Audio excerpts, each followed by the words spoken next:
Merci Hélène. Hélène, tu es interne en médecine Oui. dans la ville de Nancy. Non, de Paris. De Paris, voilà. Mais nancéenne De cœur. de cœur. Alors d'abord, première question. Tes impressions de cette magie du Cap d'Agde? C'est le bon terme, magie. C'est le bon terme. Franchement, le lieu est super. Les gens sont adorables. Les tournois, c'est super. Le jazz, c'est fantastique. Tous les soirs, je dois dire que ça m'émerveille. De voir à la fois dans la même pièce les échiquiers avec tous ces grands joueurs et après les joueurs d'un autre instrument. Pas un joueur d'échiquier, mais cette fois-ci des joueurs de piano. Ça, c'est vraiment merveilleux. Et je dois dire que, petit bonus particulier, j'étais très impressionnée par tous les bénévoles qui sont formés au premier secours, remarquablement bien. On m'a demandé d'intervenir à un moment pour un enfant. Vos bénévoles étaient parfaits. J'avais même pas besoin d'être là. Franchement, remarquable. Ça devrait être comme ça partout. Alors effectivement, tu es une passionnée, tu es une joueuse d'échecs et candidate sur la liste de Bachar Quatli Oui. pour les élections à la Fédération française. Dans le secteur de la médecine, quels sont les parallèles à faire avec notre noble discipline? Alors pour moi, il y en a plusieurs. Les échecs, c'est déjà un vecteur social qu'on ne rentre pas assez dans les hôpitaux, alors que les hôpitaux sont des lieux où malheureusement les patients restent assez souvent longtemps, surtout en gériatrie, qui est mon domaine de prédilection. Quand j'étais étudiante en médecine, moi j'avais commencé à initier mes patients les après-midi sur leur temps d'activité un peu aux échecs. Bon, c'était des patients Alzheimer, c'était pas forcément facile tout le temps, mais ça n'empêche que on sentait une émulation, on sentait que les patients étaient heureux qu'on s'intéresse à eux et étaient heureux de jouer. Certains savaient déjà jouer. Et je m'étais fait la réflexion du coup que ce serait intéressant déjà d'introduire ça de manière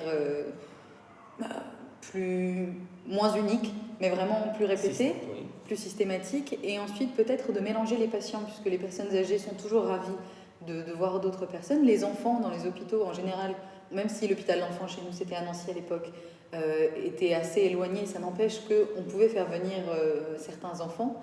Donc pourquoi pas faire venir des enfants par exemple un après-midi par semaine qui s'ennuient dans leur hôpital, jouer avec des personnes âgées et mélanger. C'est à la fois du lien social, du bonheur pour les personnes âgées, du bonheur pour les enfants et une transmission autour du jeu d'échecs. Est-ce que l'on peut également travailler avec des pathologies comme l'autisme? Alors oui, on peut. Alors ça, c'est moins ma spécialité, c'est plus la spécialité de Nathalie Franc, qui est aussi sur la liste. Mais il y a beaucoup de recherches qui se font en ce moment, que ce soit l'autisme ou Alzheimer par exemple, où on sait que la concentration et la stimulation intellectuelle sont très importantes. Pour moi, ce serait important que la FFE s'allie avec des équipes de recherche et participe à des études, participe à des réflexions là-dessus. Parce que je pense que vraiment les deux peuvent avoir un lien. On pourrait aider les chercheurs et les chercheurs pourraient justement travailler avec nous. Oui, parce que peu sont publiés les articles en langue française, notamment dans ce secteur. Donc tout reste à faire. Exactement. Et la fédération, alors, n'a pas fait grand-chose dans ce domaine-là ces dernières années.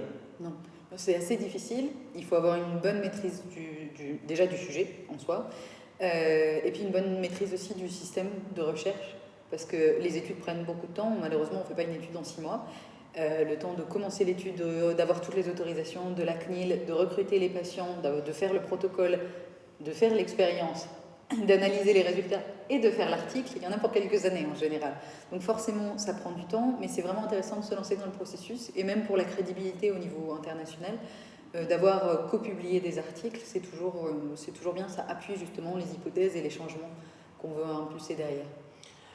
Merci. Alors, d'un point de vue général, alors, quels sont tes souhaits dans cette campagne, pourrait-on dire? C'est une campagne politique sportive qui... nous sommes au cœur de la campagne, puisque Oui. quel est ton souhait le plus cher pour l'avenir des échecs français? Je souhaite que tout le monde s'intéresse enfin aux échecs comme moi je peux m'y intéresser, c'est-à-dire arrêter de se dire que c'est un jeu pour un télo et que oh non, ça prend du temps et puis que c'est compliqué, et découvrir enfin le jeu tel qu'il est, un vrai jeu passionnant, intéressant, pas si compliqué que ça, et qui peut vraiment intéresser tout le monde et qu'enfin on ait plus de monde avec nous. C'est pas possible qu'on reste comme ça, tourner en rond depuis 15 ans à 60 000 personnes qui sont licenciées, alors qu'il y a tant de personnes qui trouvent ça passionnant. Pour moi, on a vraiment un immense champ des possibles et c'est vraiment dommage que les gens ne découvrent pas les échecs comme nous on les connaît à travers nos yeux. Moi, je souhaite vraiment que les échecs atteignent toute la France, voire même toute l'Europe. On peut y participer, ce serait dommage de ne pas le faire. Merci Hélène. Mais de rien. À bientôt. À bientôt.